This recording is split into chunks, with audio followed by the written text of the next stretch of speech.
Gadol Adonai Melech Gadol Al Kol Elohim. Sing with joy to God our strength, shout with gladness to the God of Jacob. Strike up a melody, sound the timbrels, play sweet tones on harp and lyre.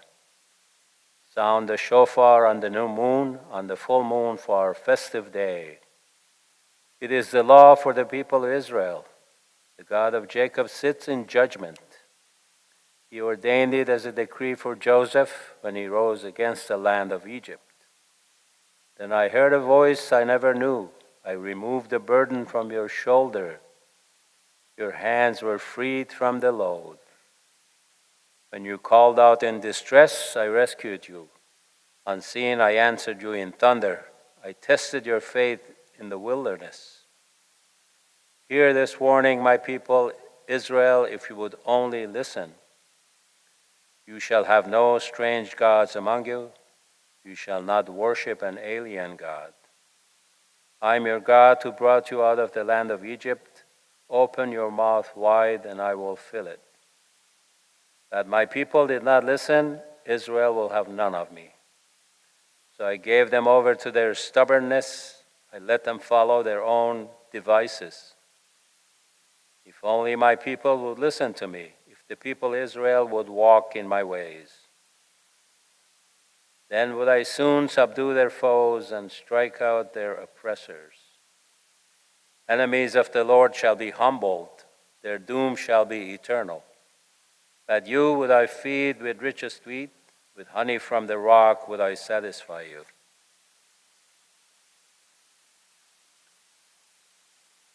The Lord is king, crowned with splendor. The Lord reigns, robed in strength.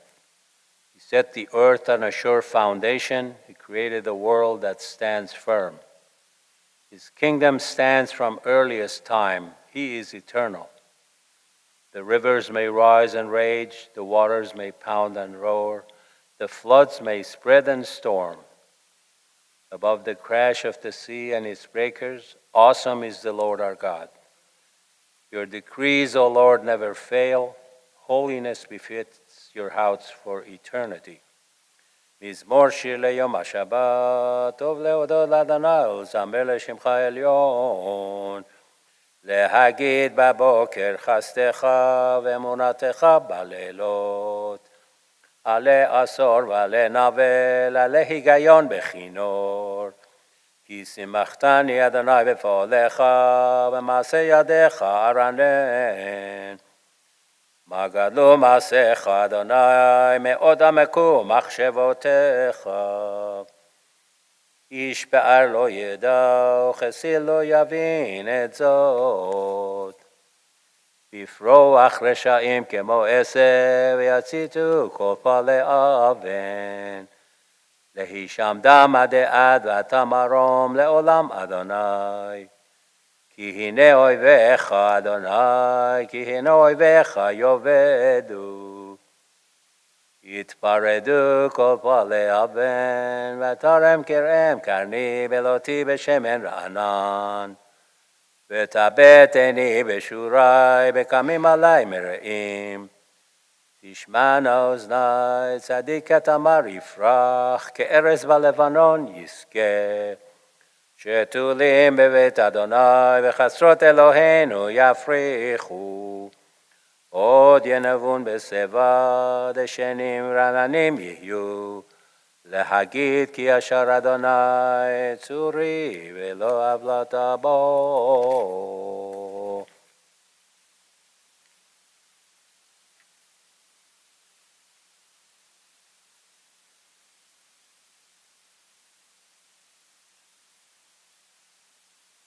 ברכי נפשי את אדוני, אדוני אלוהי גדלת מאוד. הוד והדר לבשת, עוטה אור כסלמה. נוטה שמים כיריעה, מקרב המים עלילותיו. אסם אבים רכובו, המחלך על כנפי רוח. עושה מלאכיו רוחו, משרתיו אש לוהט. יסר ארץ על מכוניה, בל תימות עולם ועד.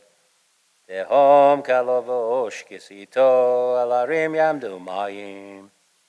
מנגרתך ינוסון, ומכל רחמך יחפזון.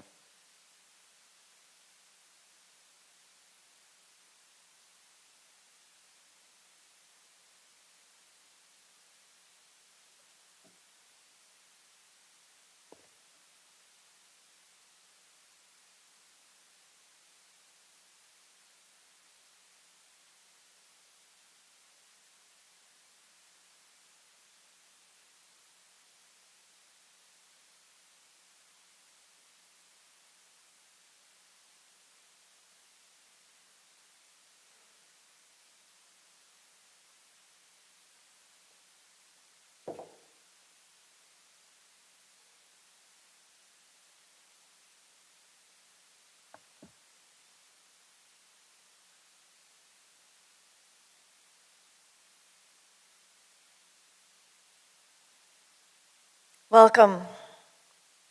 My name is Elise Barber, and I am the cantor here at Temple Bethel and the director of spiritual life at JGS. Before we begin, even if you think you've already checked, please make sure your cell phone is off or silenced so we can just be here together. Thank you.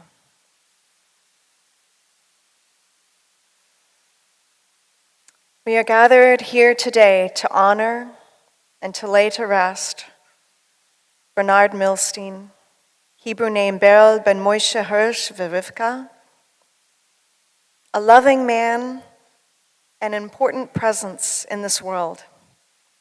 Father, grandfather, uncle, cousin, and friend.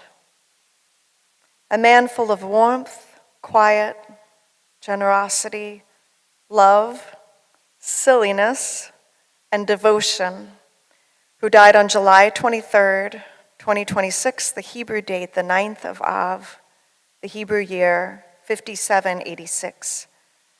After a rich and long life, we are here also to offer comfort for the family and friends who are grieving the loss of this caring and remarkable man. I'd like to share a poem with you. It is the end of the poem When Death Comes by Mary Oliver. When it's over, I want to say, all my life, I was a bride married to amazement. I was the bridegroom taking the world into my arms. When it's over, I don't want to wonder if I have made of my life something particular and real. I don't want to find myself sighing and frightened or full of argument. I don't want to end up simply having visited this world. Now, usually at funerals, I admit I share a poem by someone Jewish, and Mary Oliver was not Jewish. But just as Bernie was open, accepting, and welcoming to those of different faiths and traditions, I wanted to invite this poem in. The text made me think about Bernie. When Bernie's life was over, I think it was clear to everyone that he lived life to the fullest, taking the world into his arms, loving with all his might, making a difference in so many lives. The poem even mentions not wanting to find oneself full of argument, and one of Bernie's key focuses in life was avoiding argument. He didn't simply visit this world, he filled it, seizing it in his quiet yet powerful way. And he helped us around him live more fully, too. At funerals, we are forced to acknowledge that nothing is given forever. We express this in traditional language through a verse from the book of Job. Adonai natan v'Adonai lakach, Yehi Shem Adonai mevorach. Adonai has given, Adonai has taken. May the name of Adonai be blessed. We come here today to pour out our love and show honor for Bernie, no matter what our religion, no matter if we have religion or not, no matter who we are all here with one purpose, to do what we can now to care for Bernie, his memory, and his family. Although we can no longer embrace Bernie physically, we can embrace him with our presence, with all we do here today, with how we act today. In Jewish tradition, it is taught that the spirit of the deceased still hovers close after death. With all of our actions, we do our best to respect and show devotion to burning. At difficult times, Jews take comfort in the Psalms, and I'd like to share with you Psalm 23.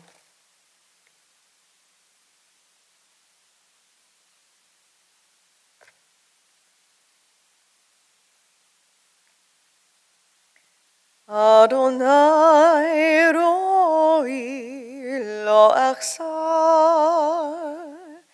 bin ot da sheyar bitzeni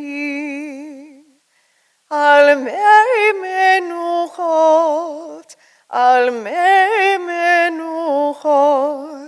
yenaleni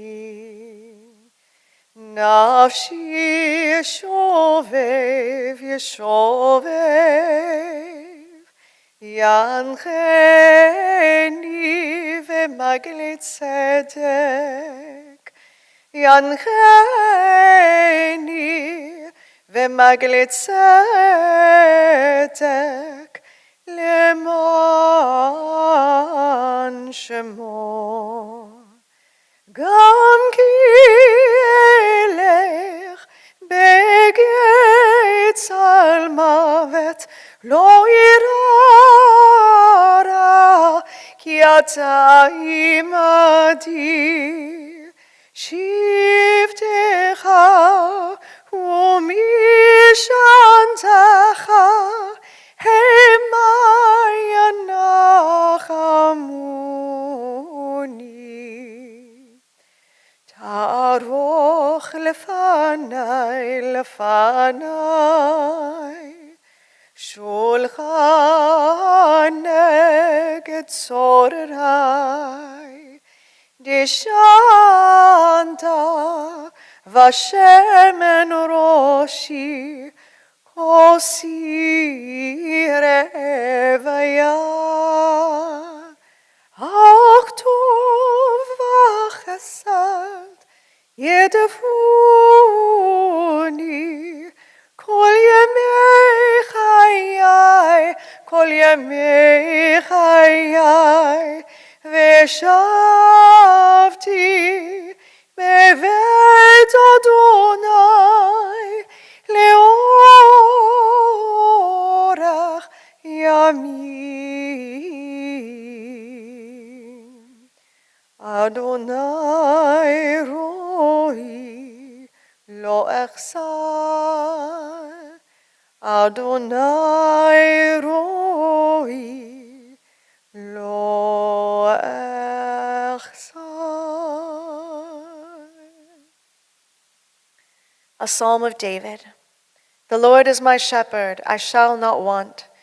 He makes me to lie down in green pastures. He leads me beside the still waters. He restores my soul. He guides me in straight paths for his name's sake.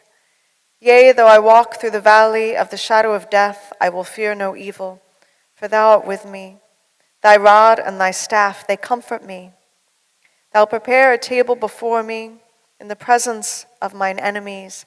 Thou hast anointed my head with oil. My cup runs over. Surely goodness and mercy shall follow me all the days of my life, and I shall dwell in the house of the Lord forever.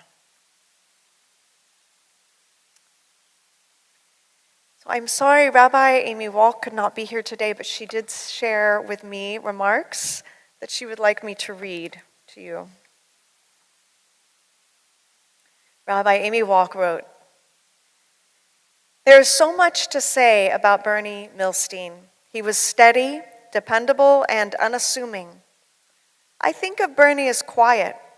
He and Selma were regulars to Minyan when we met in person, and of course for Shabbat services.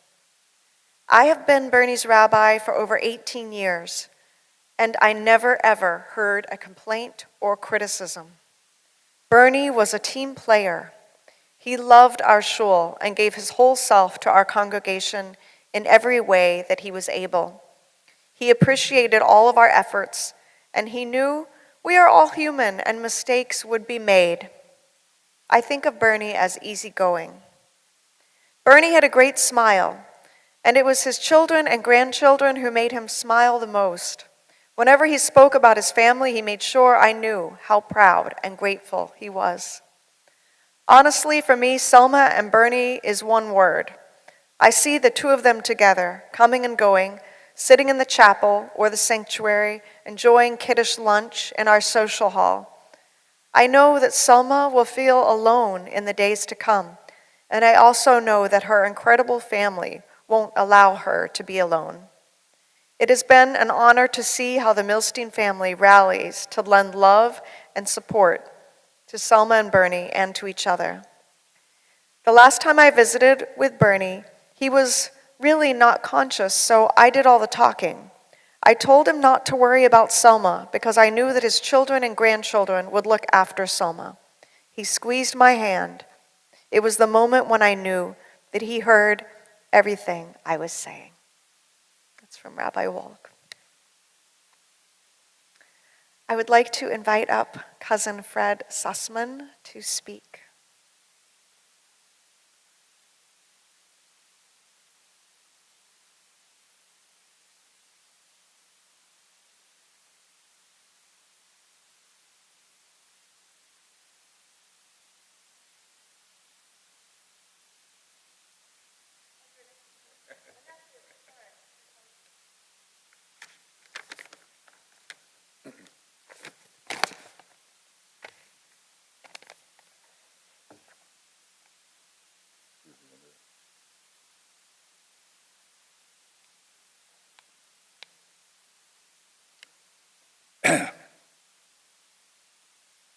Just a few thoughts about Bernard Milstein, better known to many of us as Uncle Bern.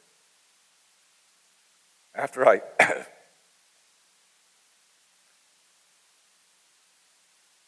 began to date Sandy, I met Aunt Selma and Uncle Bern in 1969. They immediately accepted me as part of the family, even though Sandy and I had just begun to date. He was without doubt a devoted husband to Aunt Selma for over 75 years, as well as a devoted father, grandfather, and Temple Bethel member. He and Aunt Selma attended daily minyan as well as Shabbat services. He tremendously enjoyed being with family and attending happy occasions. Mark, this is for you. Usually drinking CC and ginger. He also enjoyed having a fireball shot at least once a year with the family at the beach. I can vividly remember Uncle Bern ushering at Temple Bethel for the Jewish holidays. He always said to family members who did not live locally, "Come to my door and don't worry about having a ticket." He was, in my opinion, and many others felt the same way, a soft-spoken man who never raised his voice or argued with anyone. A good listener, one of a kind, gentle, and never said no to help anyone. Uncle Bern loved to go to, and I quote, the summer retreat, family retreat, at Point Judith on the Rhode Island shore, and sit on the beach just watching people. He also loved going to Florida during the winter, staying with Louise and Howard, and going to Ocean Beach in New London during the summer. He often said to me that he didn't mind going shopping with Aunt Selma, as he just sat out any store and again just watched people. He and I loved reading James Patterson novels. We both kept a list of the books we read and exchanged those that we hadn't.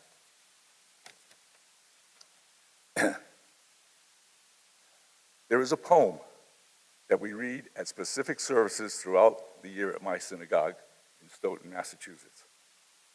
It is written by Sylvan Carmens and Jack Reimers, and I would like to share it with you, and I quote, "At the rising of the sun and its going down, we remember them. At the blowing of the wind and in the chill of winter, we remember them. At the openings of the buds and in the rebirth of spring, we remember them. At the shining of the sun and the warmth of summer, we remember them.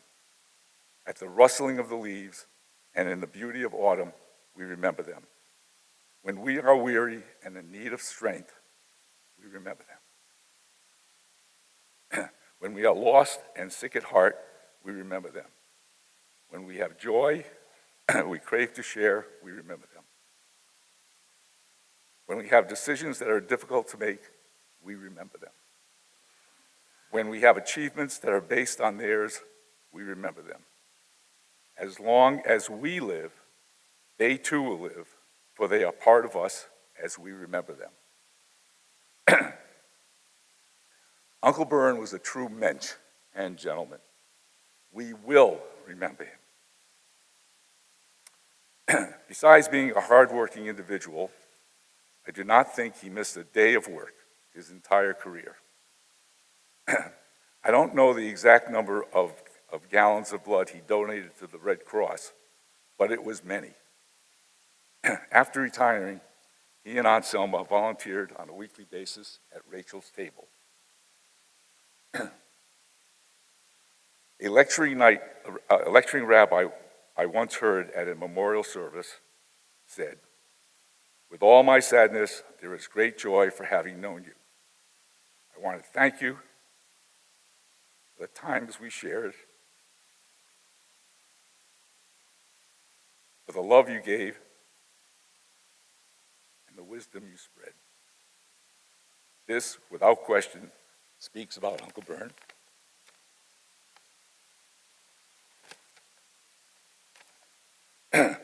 Last year, after Uncle Bern's 95th birthday celebration, he told everyone that his goal was to reach 100. He quite didn't make it. He is in a better place and no longer is suffering. Uncle Bern, you will be dearly missed by all of us.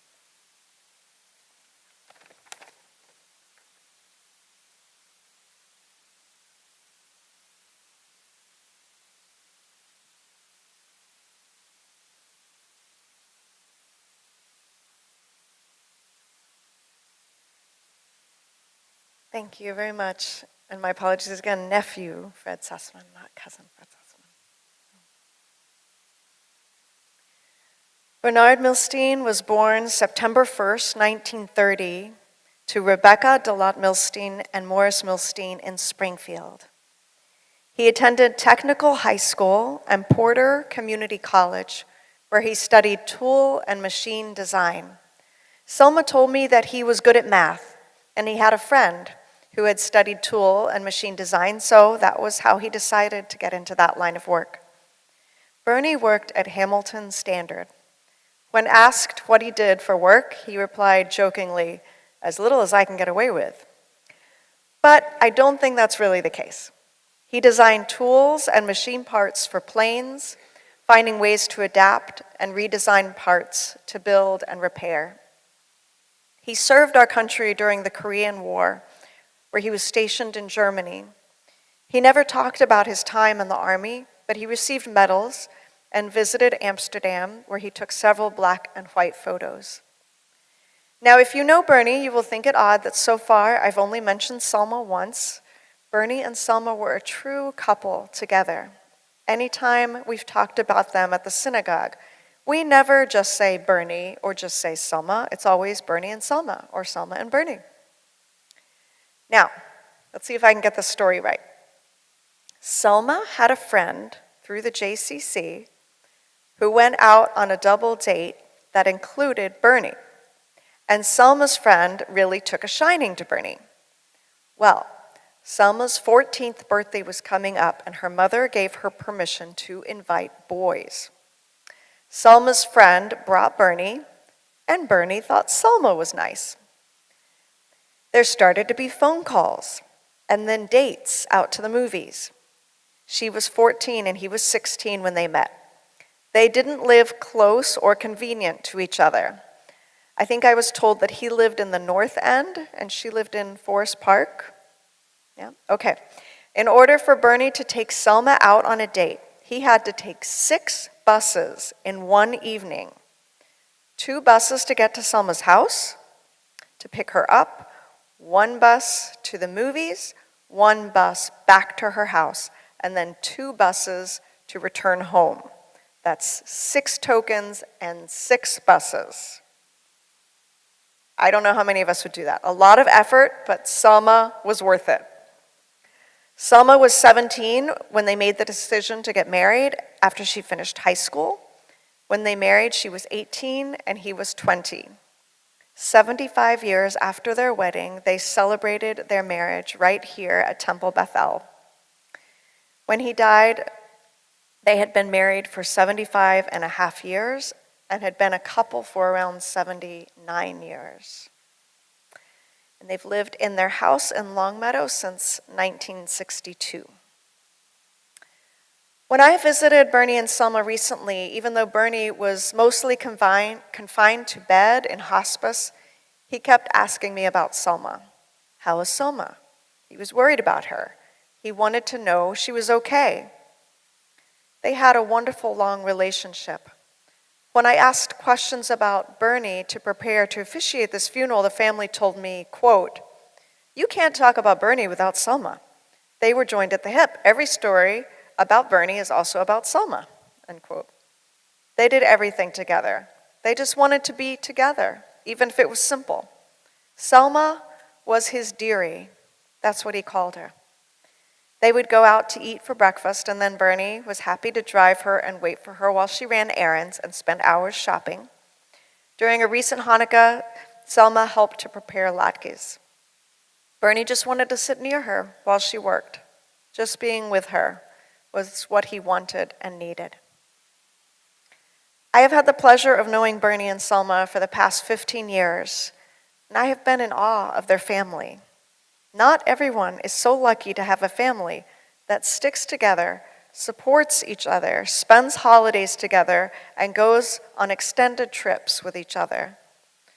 Someone told me that cousins from California would visit during Beach Week, and they said Bernie and Selma showed them what family truly is. They said that Bernie and Selma set the gold standard for family.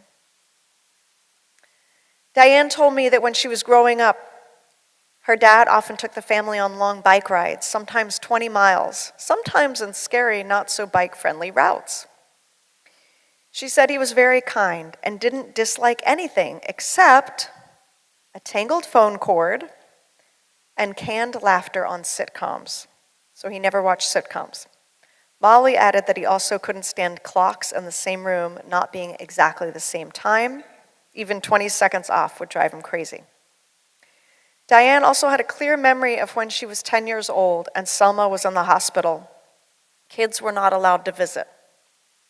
Bernie realized Selma had a corner room, and if he parked on a side street, she would be able to look out her window, and she and the kids could see each other. Diane said, "He did that for me. I needed to know she was okay. I can still see her waving at us from the car." Bernie's niece, Pat, do I have that relationship right? Yes? Okay. Told me that she is married to Gary, and Gary's mom and Selma are sisters. They lost Gary's parents when they were newlyweds, and Pat told me, quote, "Bernie and Selma swooped in and took us in. Before our daughter was born, my mother died, and Bernie and Selma became the surrogate grandparents.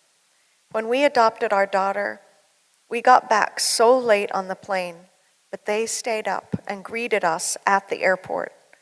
I am eternally grateful. Bernie was quite the gentleman. He never raised his voice, and he made us laugh."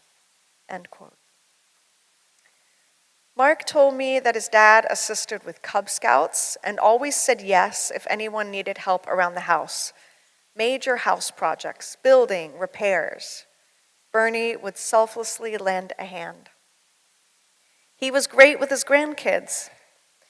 He was never afraid to get on the floor and play with the little ones. He taught the grandkids zillions of card games, and he would watch kid shows with them just so they could be together, except Teletubbies. He couldn't stand Teletubbies. Jill told me that Bernie and Selma's long, solid relationship has been an inspiration to others. Jill and Mark have been married 40 years and credit some of the longevity of their relationship to having the model of Bernie and Selma. Jill met Mark when she was only 17 and shared that Bernie and Selma are like parents to her. Jill expressed gratitude that Selma and Bernie have been very welcoming to both Jill and Diane's husband, Robert, who were not Jewish. Bernie loved music and always had the radio on, bringing a transistor radio to the beach. He liked to listen to Neil Diamond, James Taylor, Barry Manilow, and Neil Sedaka. And one of his favorite songs was The Lion Sleeps Tonight. As we heard before, he liked to read James Patterson, J.D. Robb mysteries, and kept a list of books he read. He loved Sudoku, biking, and cards. He liked to watch golf, but he didn't play. He was not a good cook, but he could make a 4-minute egg over toast. On breaks from work, he would watch the planes. Bernie and Selma, as we heard before, volunteered with Rachel's table, delivering food, even driving routes others avoided. They wanted to help out.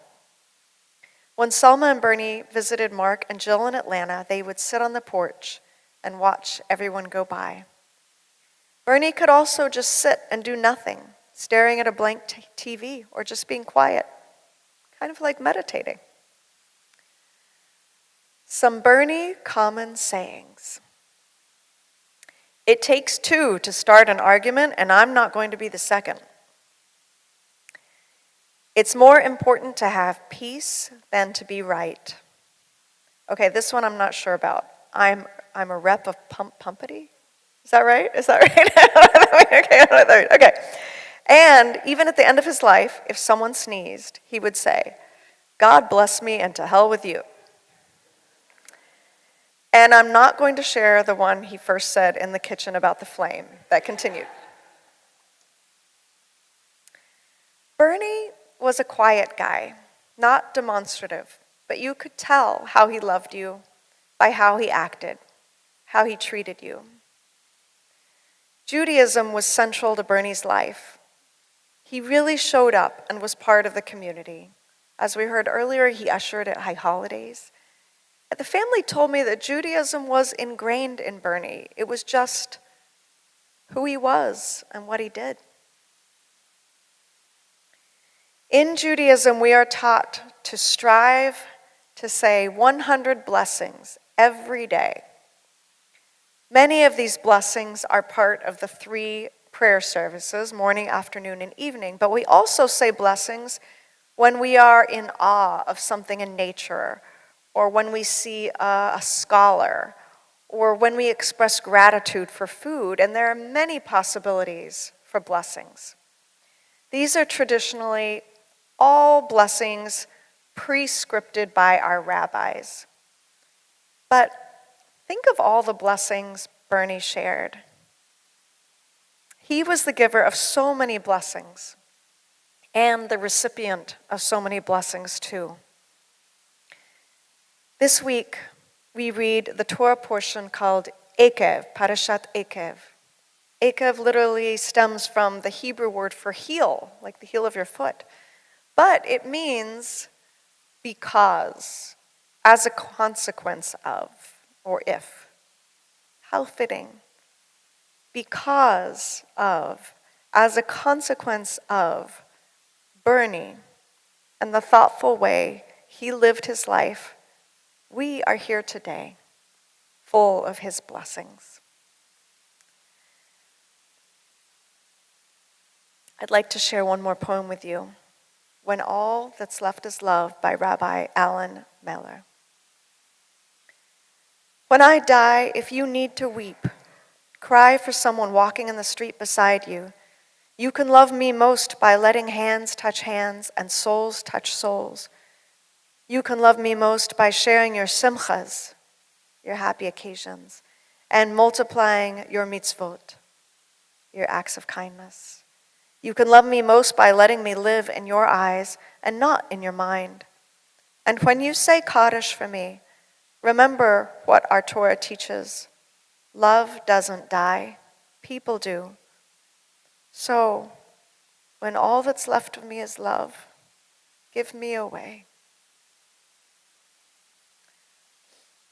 Before we conclude the service, I wanted to let you know the burial will be after our service here at the City of Homes Cemetery, and the family is sitting Shiva in the Milstein home Sunday, Monday, Tuesday, Wednesday, and there will be a service at 7 with an opportunity for the family to recite the mourner's Kaddish. When Jews lose a loved one, a traditional Hebrew phrase is used to invoke how we hope the memory of a departed person will persist in our lives. We say, Yehei nishmato tzirura b'tzrur hachayim. Literally, may his soul be bound up in the bonds of life. But we can translate it a little differently. May you carry the spirit of Bernie, Berl ben Moshe Hirsch Verivka, his smile, his gracious, quiet presence forward in your own lives, making evident that divine spark he shared so clearly in the world.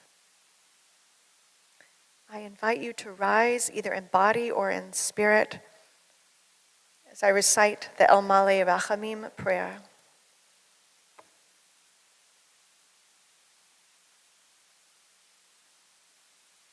El Malei Rachamim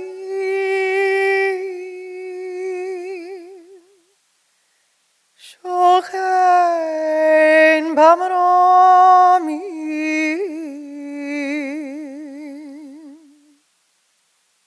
Hamitzei Menucha Nuchona Tachat Kanfei Ashchina Bemalot Kedoshim Utorim Kezor Arakia Mazirim Nishmat Berel Ben Moshe Verivka She'alach Le'olamo Began Eden Temenuchato Anab Al-Rachamim Hasirehu Besatar Knafecha Le'olamim Utzror Bitzror Chaim Het Nishmato Adonai Unachalato Ve'anuch B'Shalom Al Mishkavo V'nomar Amen. El Malei Rachamim, exalted, compassionate God, grant infinite rest in your sheltering presence among the holy and pure to the soul of Bernie Milstein, who has gone to his eternal home. Merciful One, we ask that our loved one find peace forever in the shelter of your wings. May his soul be bound up in our lives. May he rest in peace. And let us say, Amen.